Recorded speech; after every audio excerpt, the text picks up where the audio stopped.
sabe? Segura aí que a Isadora tá entrando, calma aí. Já entrou. Ela já entrou. Tá aqui já. Ah, beleza, então. Não vi.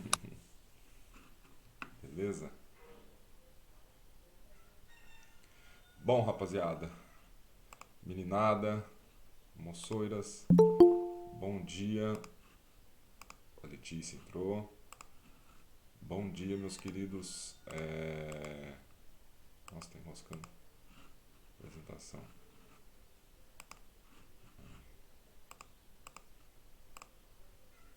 Hoje vamos dar continuidade ao nosso conteúdo aí. Nossa, tá demorando para carregar meu slide, né? PDF, na verdade, né? Hoje nós vamos dar continuidade ao nosso conteúdo, né? Nós vamos dar... Vocês estão vendo os slides aí certinho?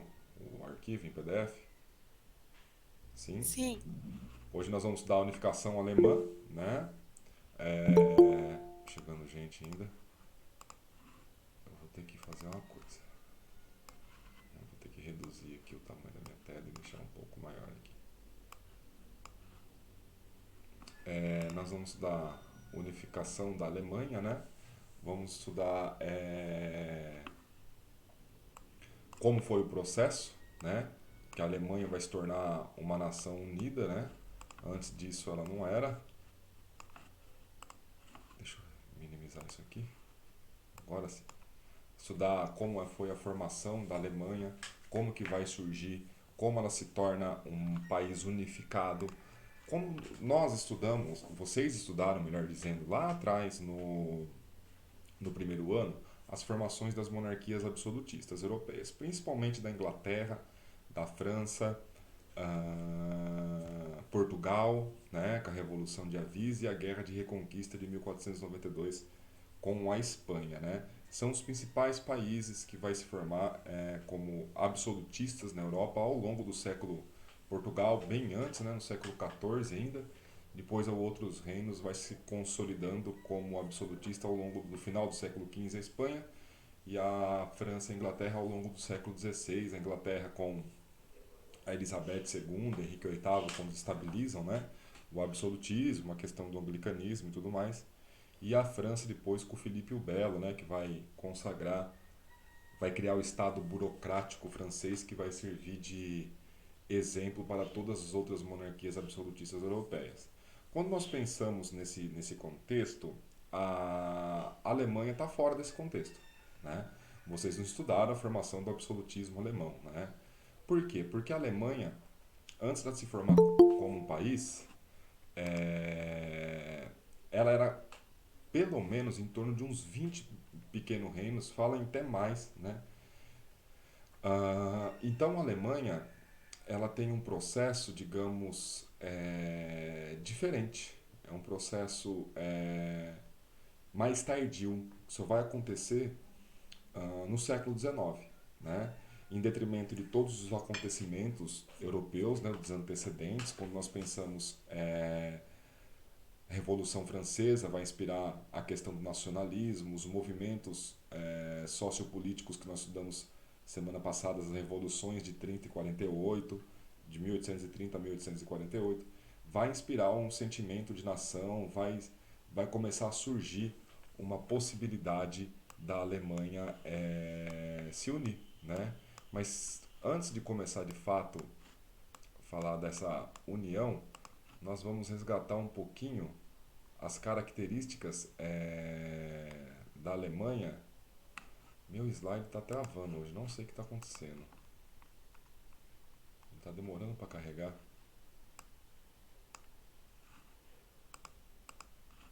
Unificação da Alemanha.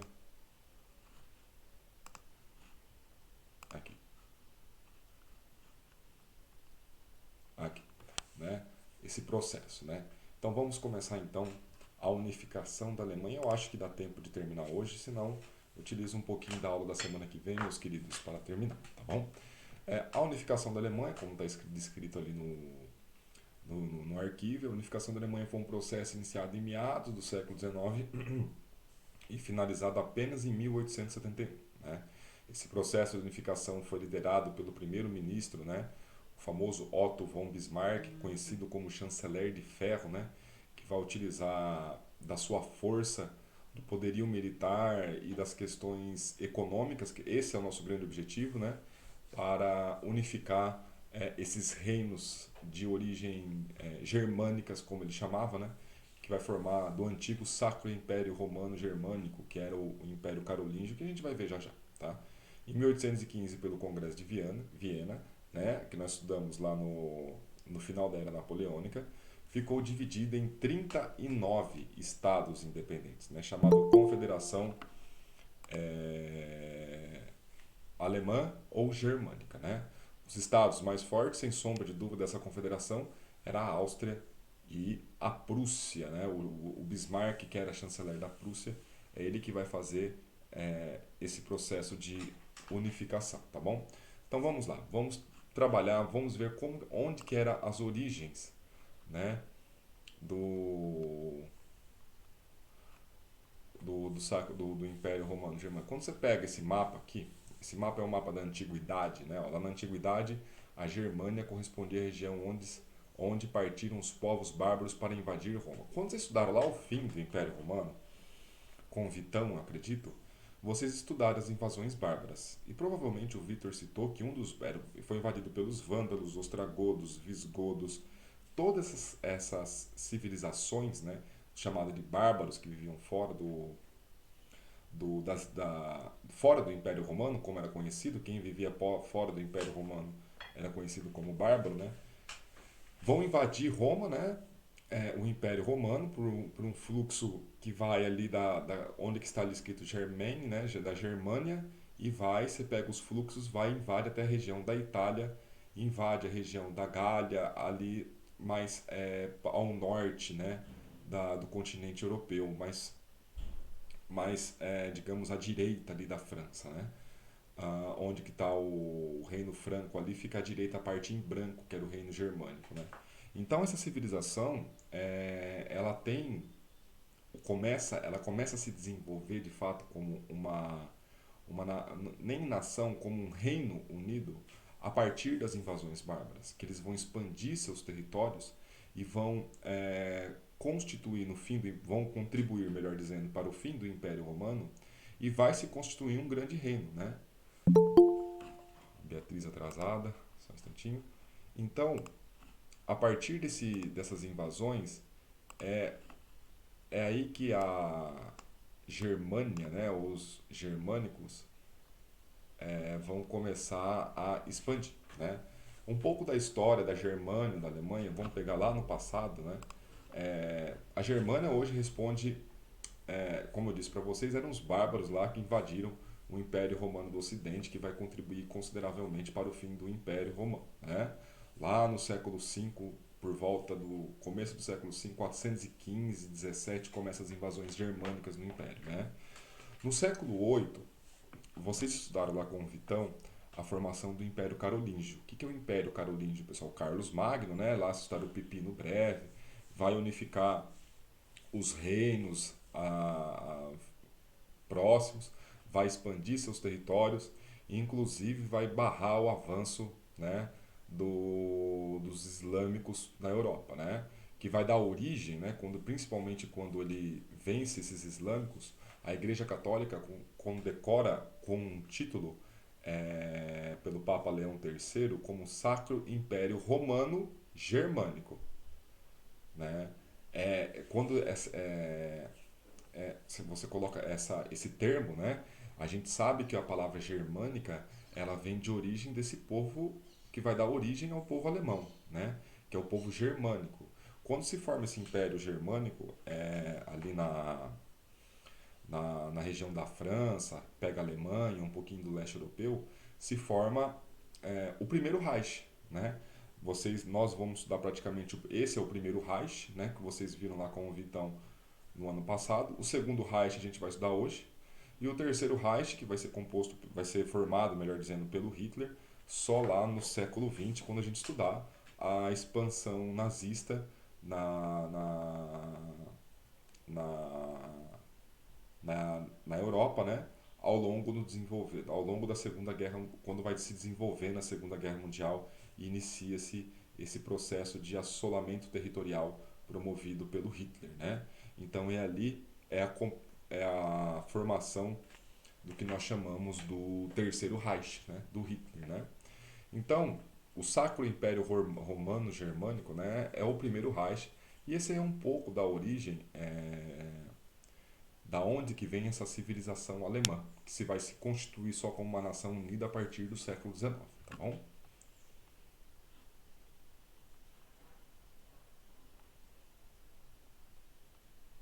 Quando você pega esse Sacro Império Romano Germânico, esse era o mapa, né? Era a Germânia, Império Carolíngio, né? Que era a parte ali do meio da Itália, que é o Reino Papal, né? O Reino Franco, que era liderado também pelo Carlos Magno, e a unificação desses reinos é que forma o Sacro Império Romano Germânico, né? Que é a parte onde que a Germânia foi anexada pelo Carlos Magno, né? Durante o processo de expansão dos reinos francos, né? Que pega o reino franco, pega o Império Carolíngio e a Germânia toda se unifica em torno desse império, formando assim o primeiro Reich, tá bom? Esse é só um mapa para ilustrar, né?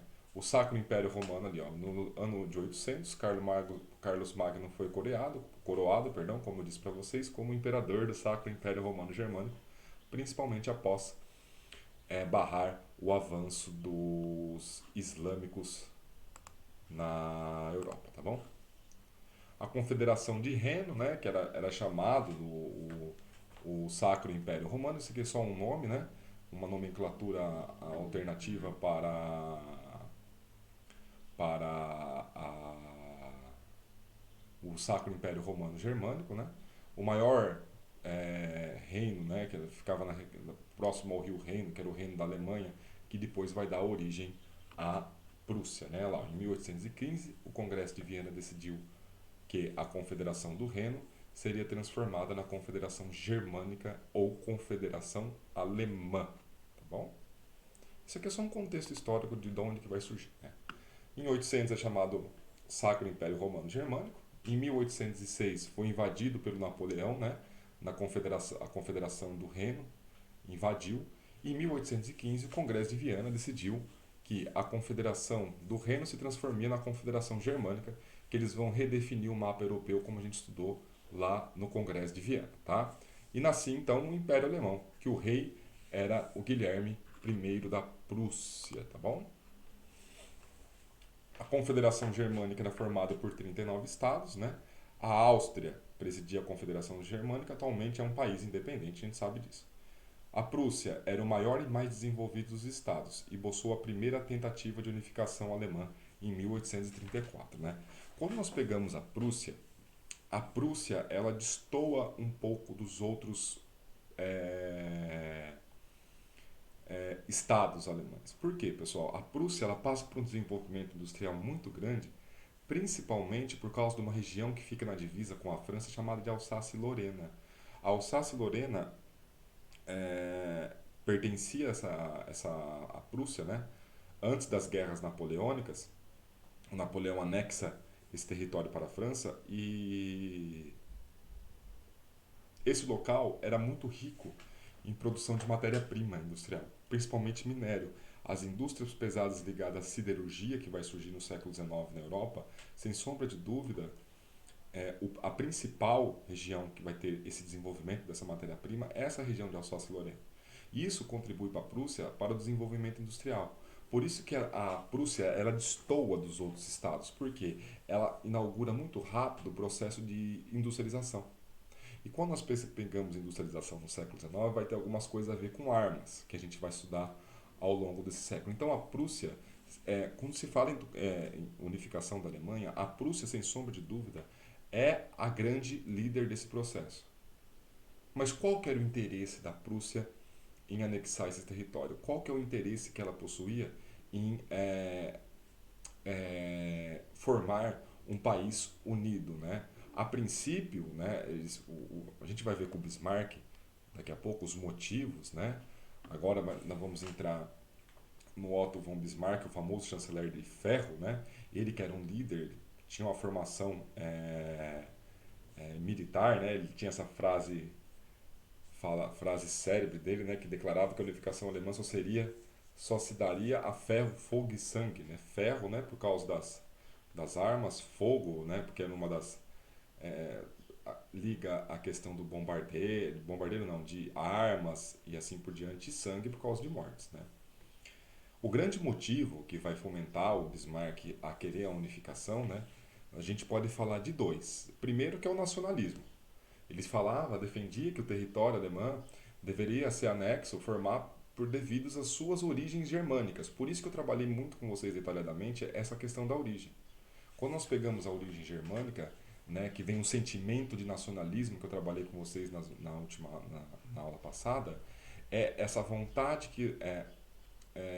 de unificar esses povos de acordo com sua língua, com seu costume e com sua origem histórica, que é a origem germânica.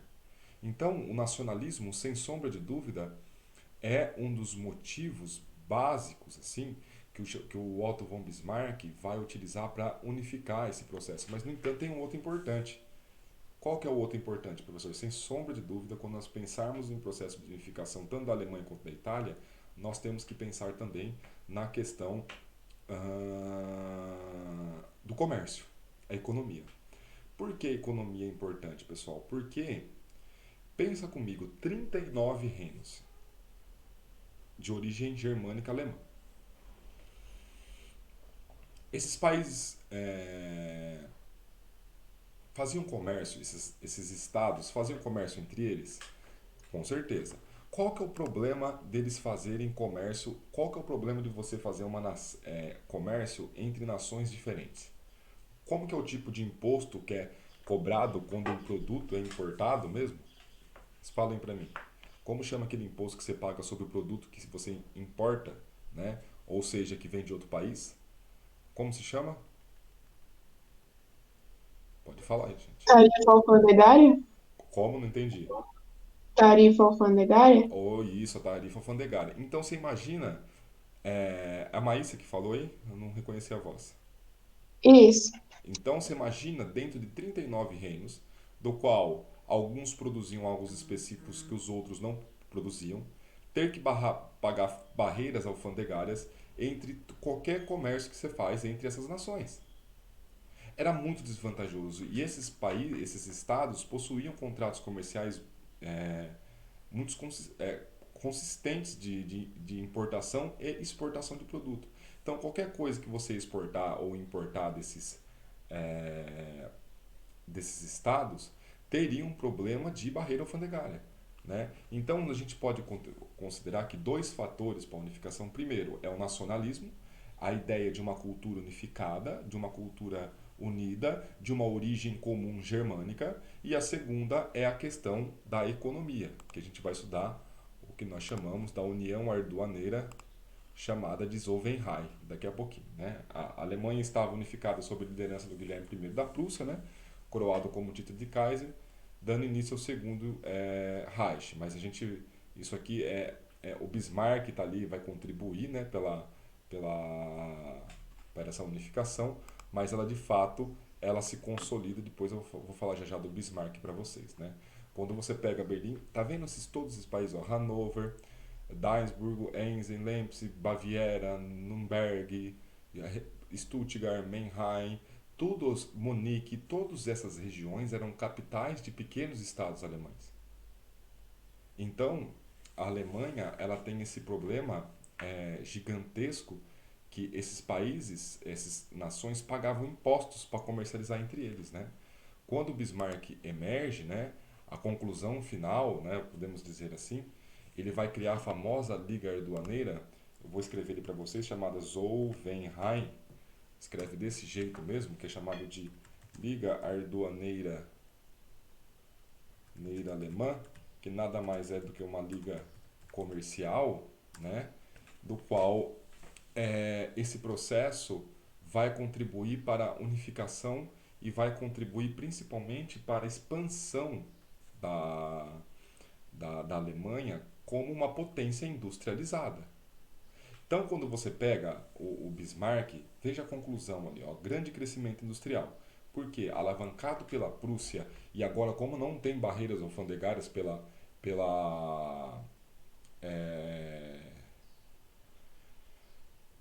não tem barreiras alfandegárias por essa questão da unificação, facilita muito que produtos dos outros estados de origem germânica cheguem para todos e contribui para o crescimento industrial.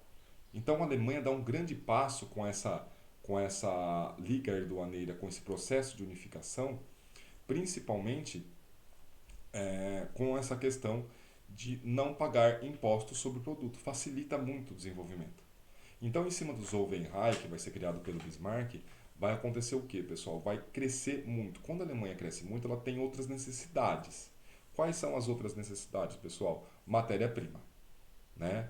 Mercado consumidor e assim por diante. Como que o Bismarck vai fazer isso? Bom, por guerra, né? Vai começar a disputa entre algumas nações europeias por áreas produtoras principalmente de matéria-prima e produtos que nós chamamos de industrializados, né? Nesse processo de guerra, vocês vão estudar com o Vitão, lá no meio do século XIX, acontece o processo de imigração, do qual muitos alemães, italianos que também estão passando por processo de unificação, fogem dessas guerras, né? Eles vêm aqui para o Brasil, a primeira grande onda migratória que vem para o Brasil a partir da metade ali do século XIX, que tem como dois objetivos, por parte desses povos europeus, fugir dessas guerras, e o Dom Pedro II, né, ele tinha ele defendia que a sociedade, falava isso abertamente, que a sociedade brasileira era muito negra, né, muito mestiça, e ele queria trazer europeus para haver miscigenação para o que nós chamamos de branqueamento social.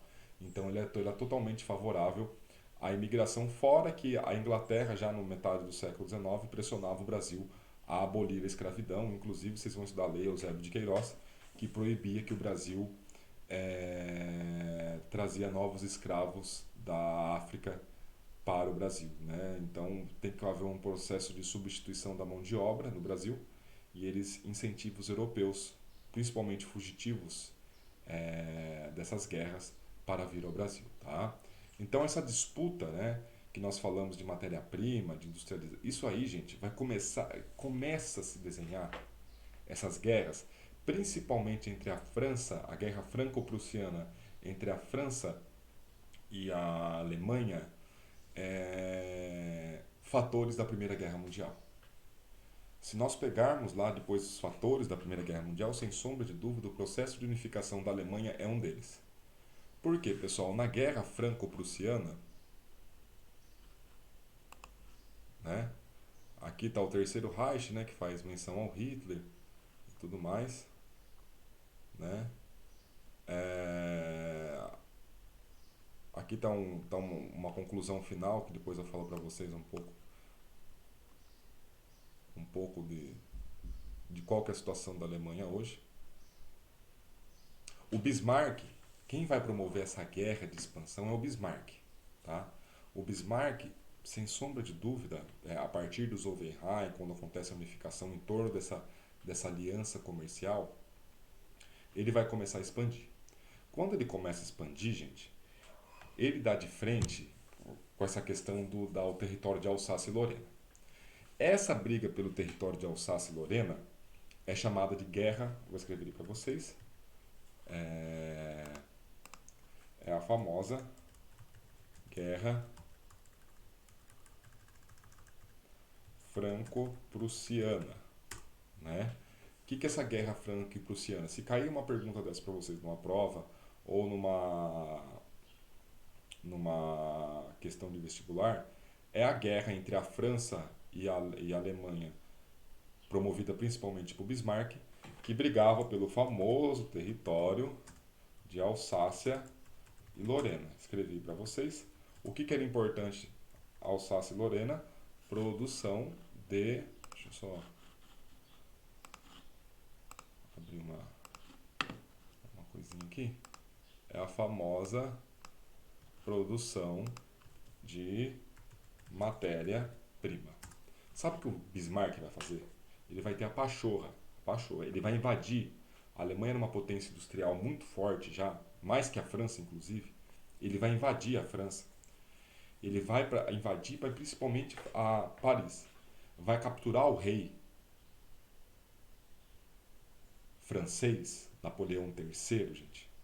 ele vai trazê-lo para Berlim e vai forçar o Napoleão III sobre ameaças de invasão,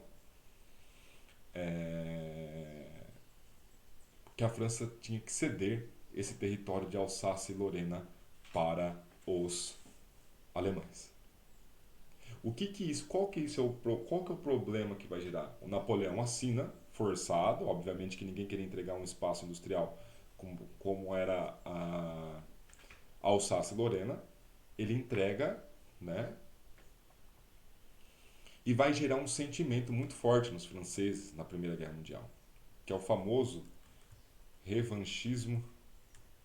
Você pode, você pode ver depois, eu vou citar tudo isso quando formos estudarmos a Primeira Guerra Mundial, que é o famoso revanchismo francês. Né? A França não aceita ter perdido esse território para a Alemanha. Ela necessita de vingança. Né? Quando nós pegamos essas questões da França com a Alemanha na Primeira Guerra Mundial, sem sombra de dúvida, o grande envolvimento, por que a França vai pertencer à Tríplice Entente e por que a Alemanha é a Tríplice Aliança? É simples. A França não aceitou, até ao longo do século XX, de que esse território foi tomado deles. Aí que vem um dos grandes sentimentos, né? Essa questão de nacionalismo, né? A Alemanha assolou o território francês, né? A França jamais aceitava essa questão. Jamais aceitou, nunca aceitou. Aí vem a Primeira Guerra Mundial, né? Vem a Primeira Guerra Mundial, a França, depois lá que a gente vai estudar o Tratado de Versalhes, conquista território. Aí vem o Hitler, né? No processo de política de apaziguamento por volta de 1938, a, a, a França cede esse território de novo para os alemães. Depois, com o fim da Segunda Guerra Mundial em 45, esse território volta para a França e está com a França até hoje. É uma bagunça esse território de Alsácia-Lorena. Né? A importância dele era tão grande, né, que a gente não pode esquecer que essa região da Europa era o maior, sem sombra de dúvida, maior produtor de matéria-prima da Europa toda. Então, por isso que esse território era tão cobiçado, tão almejado por essas nações. Então, geralmente, o que pinta mais para vocês nos vestibulares sobre a unificação alemã? Tomem cuidado com o nacionalismo. O nacionalismo que surge no século XIX, esse desejo de unificação cultural, principalmente na questão linguística, na questão da origem histórica que nós vimos, que eu dei bastante cuidado para vocês, né? Essa origem histórica do povo germânico, né? Lá atrás, com as invasões bárbaras no Império Romano, vira e mexe cai, tá? Pode cair isoladamente a questão do Zollverein, que eu escrevi isso para vocês ali. Eu vou acertar esses slides, eu vou colocar sobre o Zollverein aqui para vocês depois, tá? Eu não coloquei porque acho que, enfim, devia ter posto. Erro meu.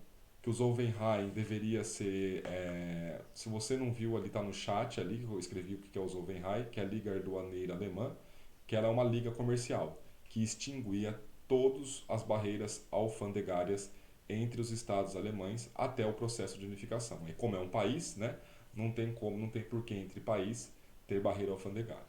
Pode pintar para vocês essas duas questões e, digamos, a Guerra Franco-Prussiana eu acho um pouco difícil cair, faz muito tempo que eu não vejo, que é a briga entre a França e a Alemanha pelo território de Alsácia e Lorena, que era grande produtor de matéria-prima, e pode cair a unificação alemã, fala de uma questão da Primeira Guerra Mundial e fala para pedir a origem do revanchismo francês. Né? Aí você pode ver que o revanchismo francês está ligado principalmente nessa luta contra o território de Alsácia e Lorena, que foi tirada pelo Bismarck. Depois a França vai recuperar no Tratado de Versalhes, queridos. Tudo bem? Há alguma dúvida, pessoal, desse módulo? Eu queria mostrar uma coisa para vocês no portal do colégio, que eu vi que ninguém acessou ainda. Eu vou postar isso aqui já para vocês, tá bom? Posso mostrar rapidinho o negócio para vocês no site? Viram o vídeo da unificação alemã? Que eu pedi para vocês ver no portal lá? Sim ou não? Não, né? Quero mostrar só uma coisinha para vocês, gente, no portal. Eu vou acessar aqui o portal rapidinho. Eu já mostro para vocês, tá? Para quem. Vou compartilhar minha tela aqui. Gente, não esqueça de ver os vídeos do portal lá de São Paulo, hein, gente? É a orientação básica para vir assistir minha aula, tá? Alguém daqui assistiu o vídeo? Sim ou não? A Isabela assistiu? Você pode assistir em casa. Foi nessa direção, provavelmente, também, né, Isabela? Falou um pouco do Zollverein, da questão do nacionalismo, né? Tem que assistir, Marina. Muita coisa diferente da aula, Isabela. É tudo o mesmo material, a gente segue a mesma ordem, né? Vocês estão vendo aqui o portal do colégio, gente? Sim ou não? Sim. Quando vocês verem aqui no portal do colégio, eu postei umas coisas para vocês ontem. O que é isso aqui? Isso aqui, obviamente vocês estão vendo em todas as salas que eu posto. Se vocês verem do segundo ano, tem aqui, ó, link da aula Revoluções 1830 e 48. Quando você clicar sobre esse linkzinho aqui, eu vou postar para vocês toda semana as aulas, tá? As aulas, nós estamos gravando, né, essas aulas. E se você quiser assistir novamente, ó, como posso ver aqui, ó, quem visualizou, ninguém visualizou esse arquivo, tá vendo? Vocês, se pintar alguma dúvida, se quiserem rever a aula ou alguma coisa do tipo, é só clicar nesse link que vocês têm acesso ao meu Google Drive e vocês vão assistir a aula de novo, tá? Então toda semana eu vou disponibilizar, provavelmente hoje à tarde já vai estar disponível, no mais tardar amanhã cedo, né, os links das aulas anteriores, principalmente depois das férias, tá, gente? Antes das férias eu não gravei nenhuma, então as aulas aqui estão disponíveis para você assistir, juntamente com os slides. Os slides acho que bastante gente viu, bastante gente já começou a pegar os slides para dar uma analisada. Então, se você quiser rever a aula, só clicar sobre o link aqui, que está lá no portal para vocês, e os slides que estão presentes aqui para vocês fazerem download, se vocês quiserem transcrever no caderno ou qualquer coisa do tipo, tá bom? Tudo bem? Viram? Tranquilo? Bom, temos 5 minutos ainda, né? Vamos fazer exercícios, como sempre. Eu vou escolher um aqui com vocês. Deixa eu abrir o portal do Objetivo São Paulo, a gente faz alguns juntos. Pode ser? Sim. Sim. Beatriz Bragaglia que falou. Ensino médio. Cadê conteúdo online? Vocês estão sonolentos hoje, vocês falam mais, hein? O que está acontecendo? Estão desanimados?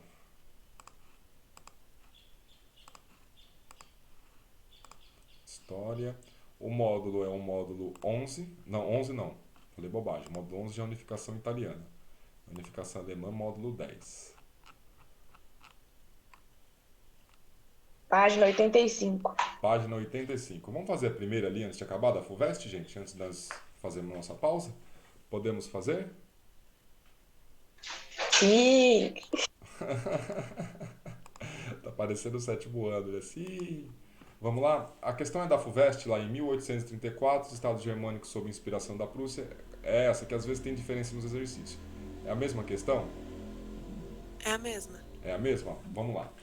Em 1834, os Estados Germânicos, sob a inspiração da Prússia, realizaram uma liga arduaneira, né, que provocou muitos reflexos entre alemães. Responda, qual que é o nome dessa liga, pessoal? O nome dessa liga, eu vou escrever ele para vocês de novo, é o Zollverein. Com 2 L, escrevi errado. Zollverein. A resposta é isso. Quais suas consequências, pessoal? O que vai gerar o Zollverein? O fim das barreiras alfandegárias entre os estados alemães. Só isso, gente. Não tem muito segredo. Não tem muito segredo, né?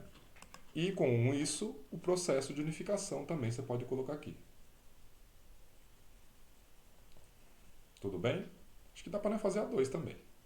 Alguma dúvida na primeira, gente? Bem tranquila, bem fácil, né? Repete a B, por favor. AB, quais são as suas consequências? Primeira consequência é a extinção das barreiras alfandegárias entre os estados alemães. Quem foi que falou aí? Eu. O eu não sei quem que é o eu. Eu, Guilherme Rosa Mantuani. Então, Guilherme, entendeu a resposta? Sim? Sim. Beleza. Para finalizar, vamos fazer a 2. Explique como Bismarck conduziu a unificação alemã. Você pode dizer que é a ferro, fogo e sangue, né? Ele vai conduzir esse processo de unificação ou pela maneira amigável, vocês podem pôr, países aceitavam dominação da Prússia, ou se não aceitavam, ele começa a expandir, como eu disse para vocês. Vai invadir o país e anexar à força. É engraçado que esse processo na Europa ele é muito comum. Hoje surgiram muitos movimentos de separatistas na Europa, né? A gente vê, por exemplo, no caso da Espanha, lá da Catalunha, não é exclusivo da Espanha esse processo. Tem muitos países europeus que não aceitam, não aceitaram esse processo de unificação. A Itália, então, a gente vai falar bastante na semana que vem, tem várias. Né? Explique como conduziu o processo de unificação. Ou foi, anexou os estados à força, né? Ferro, fogo e sangue, ou os países aceitaram a unificação pacífica, né? E se juntaram a Bismarck. Segundo, você pode pôr outra característica, com a Liga Aduaneira, os Zollverein, o Bismarck facilitou o processo de comercialização entre os países, extinguindo as barreiras alfandegárias. E você pode falar também que o nacionalismo alemão inspirou o Bismarck, né, essa questão da origem germânica, a unificar esses países, gente. Tá? Não tem muito segredo. Tudo bem? Você pode seguir essas 3 linhas de respostas, né? Fez a unificação por meio ou de guerra expansionista ou pelo meio pacífico, do qual os países aceitaram, né, a dominação alemã. A Liga Aduaneira, os Zollverein, contribuiu para esse processo, extinguindo as barreiras alfandegárias, e o desejo da questão da formação da nação, que vai ajudar, que vai dar, digamos assim, fomentar essa vontade de Bismarck, devido à sua origem germânica, alemã, a unificar esses países numa nação por suas origens culturais, né, como a língua e assim por diante. Tá bom? Tranquilo? Pede uma relação ali, a 3, estabeleça uma relação entre a Guerra Franco-Prussiana e a Comuna de Paris. Eu vou falar rapidamente dessa daqui, gente, que já acabou a aula de vocês. Quando o Bismarck invade a Prússia, não comentei isso com vocês na aula, a Comuna de Paris, que estava ativada lá em 1800 por causa das revoluções, né, ainda era presente quando vai acabar de novo com o absolutismo na França, que nós estudamos na aula passada. Ela, em vez de lutar contra o absolutismo francês, ela se vira e vai lutar contra o exército prussiano, né? Então a relação é que a Comuna de Paris, ela vai lutar contra a invasão germânica prussiana na França, tá? Então é isso aí, meus queridos. Muito obrigado. Fiquem protegidos novamente. E a gente se encontra na semana que vem de novo. Tá bom? Tchau, meus queridos. Vão pro intervalo, aproveita, vai fazer seu lanche, seu recreio na sua casa. Comer seu pão com mortandela, né? E até semana que vem, meus queridos. Tchau. Obrigado pela presença massiva de vocês novamente, viu? Obrigado, meus queridos. Até mais, Fabinho. Até, Diogo. Seu lindinho. Até semana que vem, queridos.